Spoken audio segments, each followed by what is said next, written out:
Welcome to our latest Take a Seat member spotlight interview. Really looking forward to hearing from Yvette. Yvette will tell you a bit more about herself in a second, but we've just had a fabulous catch up about all things lockdown. And, you know, it feels like lockdown 16.0, never mind whatever it really is, lockdown 3.0, I think. Anyway, March, springtime, we're kind of getting into 2021 and trying to work out what the rest of this year is going to look like. So this is just a chance to hear more about Yvette and the role that she does. And I'm going to ask her some of my standard questions that just let me learn a wee bit more about her and what makes her tick. And we hear a bit more about the work she does. So Yvette, welcome. And thank you so much for taking part in this for us.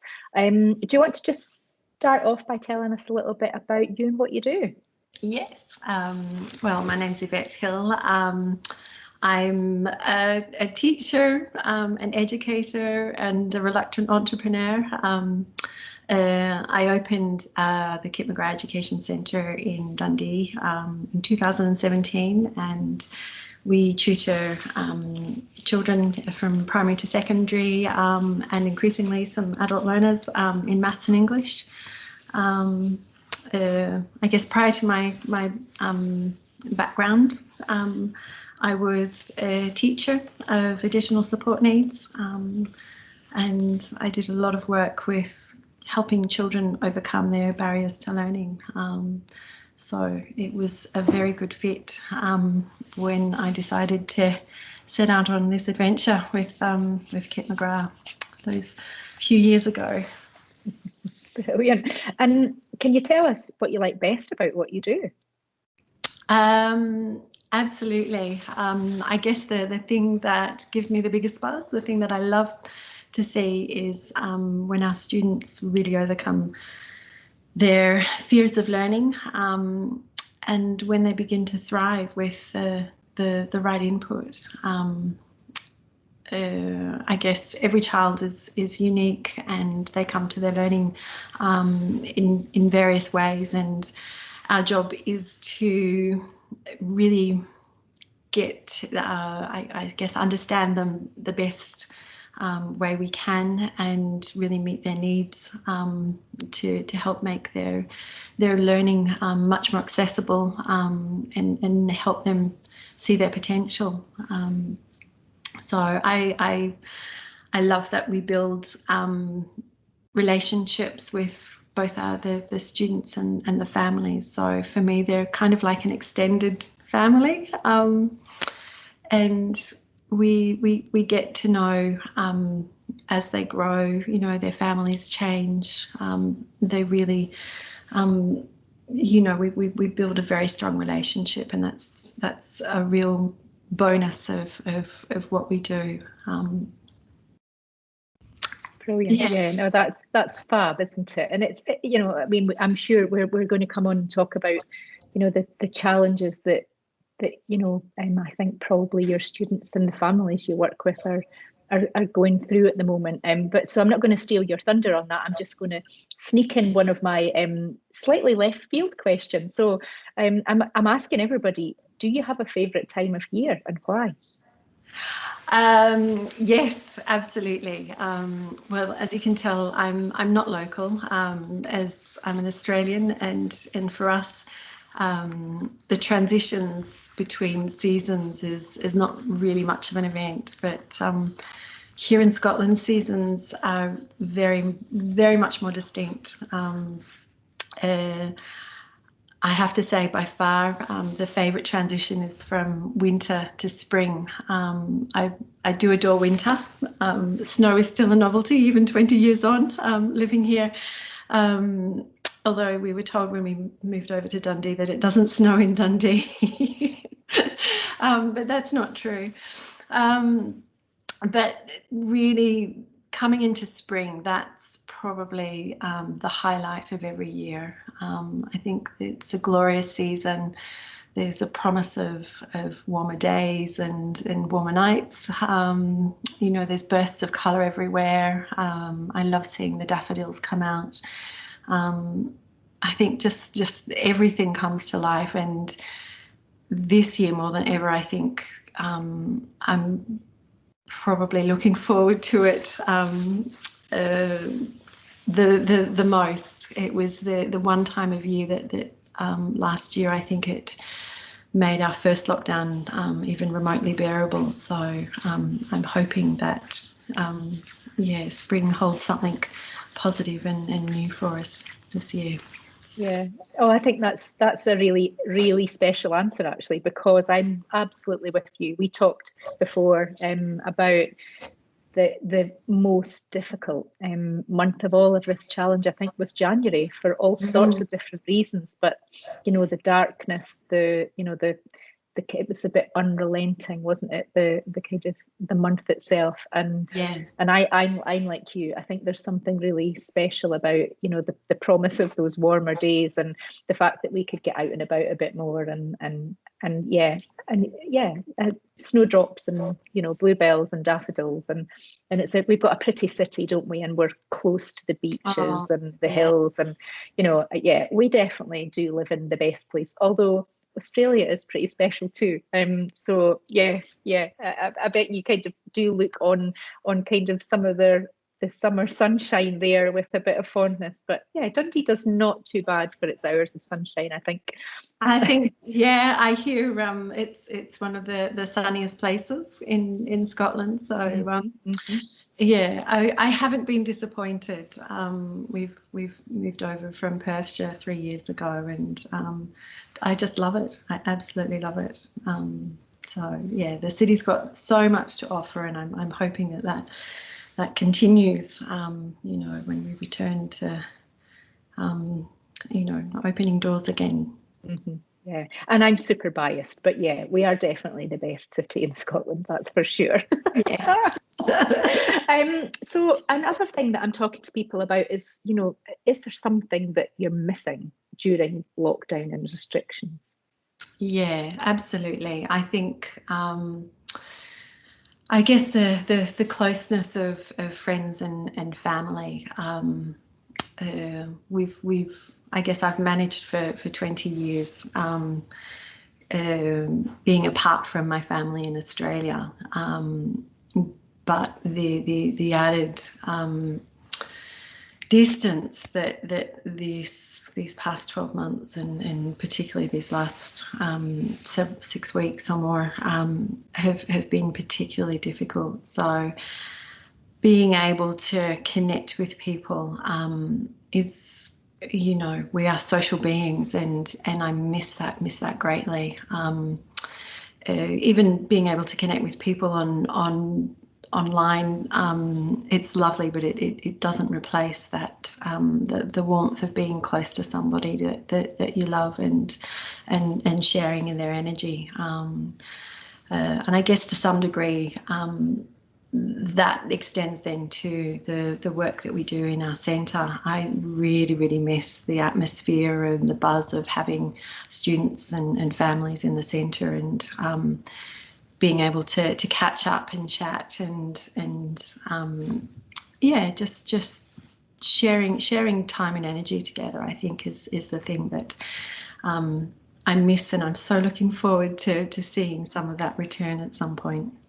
Yeah, I've had conversations about this with other people today. I think no matter whether you're an extrovert or an introvert, and how you kind of top up your energy levels, there's something about the more casual social interaction. You learn something about somebody over a coffee, or you kind of you fall into a conversation and an opportunity that this environment just is harder. We have to work harder at doing that, I suppose. And naturally, that nicely leads me on to the next question, because we're all having to change what we do and how we do it at such a rapid pace. And I wonder, what's the kind of standout change that's come across your doorstep, has affected your business since the pandemic hit?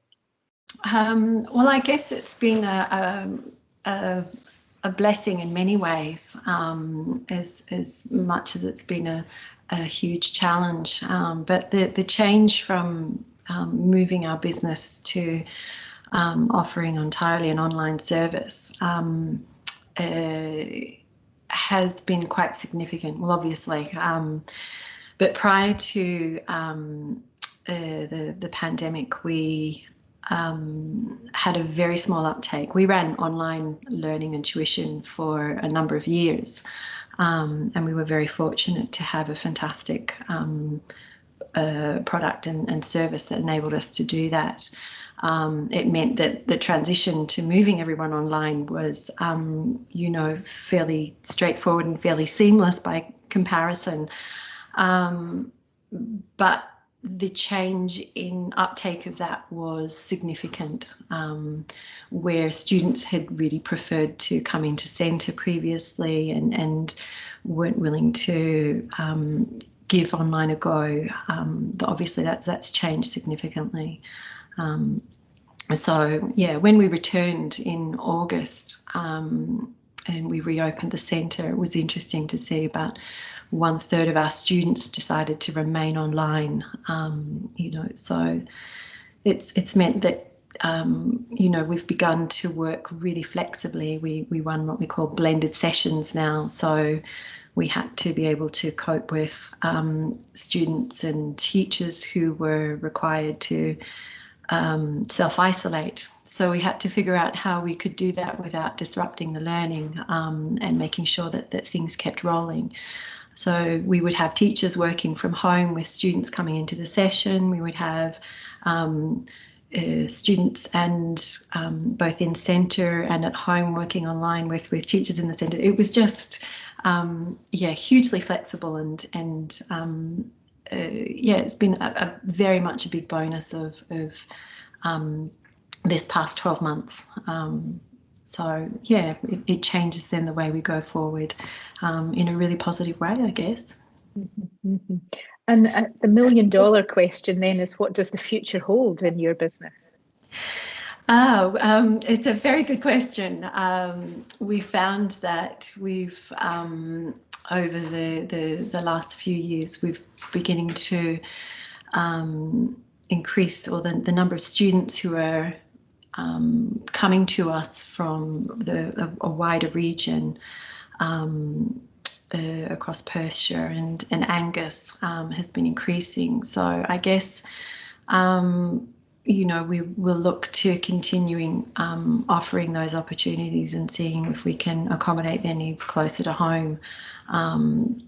We know that online is a great option just now, but we also know just how beneficial continuing to be able to offer face-to-face is for a lot of students. So that's something that we had begun to look at prior to that first lockdown in March last year. So we'll begin to revisit these things going forward and seeing how we can grow other elements of the business. We've got a great program and we know the results that we can achieve, and I want to see how we can share that as widely as possible. And now that we are coming out of our restrictions and there is a kind of an unravelling, I guess, of some of what we're facing, what's going to be on your lockdown escape bucket list? I was talking to my husband about this the other day, actually, and hoping that at some point that they would lift the restrictions. But it's been such a long time since I've seen my family in Australia. And I would love to be able to make some time to go back to see them. I suspect that asking to do that in July is going to be a big ask. I suspect they're not going to open their doors for some time. But if I can't get to Australia and to see family, the next nearest place close to my heart is Amsterdam. It's got a special place in for me. It's where my father grew up and before he moved off to Australia, and it feels like a home from home. So I'd really love to to pop back there and soak up some of the atmosphere. But yeah, we'll wait and see. And much quicker to get to Amsterdam than it Yeah. is to go all the way to Oz, I guess. And I mean, we were very lucky for a while. We had a direct flight from Dundee into Amsterdam. So let's hope that when the investments in the airport happen, that we can get a flight like that back again, because we were seeing such traction on it. And this is completely off topic. I'm just nosy now. Where in Australia are your family then? Well, I'd love to say there's one particular place, but I have a rather large family. So Melbourne originally, but I have a sister in Robe in South Australia and a brother in Brisbane, and family dotted all around Melbourne and countryside Victoria. So yeah, the beyond that, yeah, it's Melbourne is my home, and that's our kind of return to base. But yeah, Australia's become home. The whole country's become home for the rest of the family. So you need a good length of time then to get round and see everybody then. Yeah. 2 weeks is not enough. So hopefully, yeah. Another question that I'm asking everybody is, what's the best piece of advice you've ever received and why? Let me see. The best piece of advice was actually from my mother. She was a big advocate for learning self-management, and her mantra was always help me to help myself. And it's been the way I've lived and how I've raised my children, and these are, I guess, it's the ethos that underlies my teaching and our education in the centre. I guess giving children, young people, encouraging people to understand and know themselves, know what works for them, and know what to put in place and what tools they have in their toolkit to help them through life's challenges. That's probably the key for me. So when I'm working with students and my own children, rather than giving them the answers, helping them to reflect and find out what it is that they need to do to get from A to B. I think that stands them in greater stead than making sure that they can answer question A and question B. I guess it's a really broad thing. But that kind of self-management was key for us growing up, and it's been key going forward. Yeah. Do you have a message for people out there about the things you've learned about the world of work? What would that be?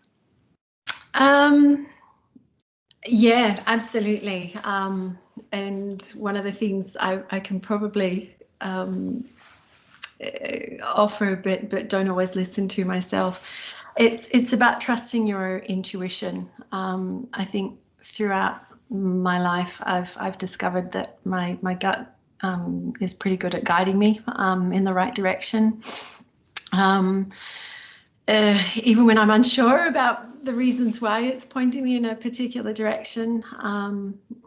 But I've found that when I've ignored that feeling, that gut feeling, I've regretted it. And you learn from those mistakes, but you then need to come back from that. So I guess as a business, we've navigated through some genuine peaks and troughs, and we've had many people who've been ready to give us advice, and often I've taken that advice on board and not really followed what my heart or what my gut was telling me, meant that I had to learn from that, and some of those mistakes were costly. So yeah, intuition's an intriguing thing, but something I really need to listen to going forward. Yeah. I mean, that is like super spooky, because we've this is a Thursday in a week where we had International Women's Day. You are an international woman for sure that's found herself in the kind of the northeast of Scotland. And I wrote a post on LinkedIn. British Chambers of Commerce were running a really big campaign around International Women's Day, and they asked us all to answer some questions. And one of the questions, and I'm going to just have to read it because it's like really spooky. It said, looking back, what advice would you give your younger self? And I answered, to believe in your gut instinct and always keep learning. Change is ever present, and how you cope with that will give you confidence. And I think, isn't it funny that, you've just said in a much better way what I what I put together. And there's a bit of a Scottish saying, which is, when you don't listen to your gut instinct, it comes back to bite you on the bum. And I think that's true. Absolutely, 100%. I can write down the number of times it's happened. So yeah. Well, there you are. That's nice. It's one of those things. We don't sort of give ourselves enough credit for actually knowing deep down what it is that we need, and I guess maybe that's one of those self-management tools as well. Learning to say, this is me, and this is who I am, and this is what's best for me. But yeah, it's not an easy path. That's part of life skills, and I guess you learn from it when you don't. So yes. Always want those lessons. And Yvette, how will people get in touch with you if they fancy a chat? Well, we are available in so many different channels and means, all the usual, via email and Google us, Kip McGrath Education Centre, or Kip McGrath Dundee Tutoring.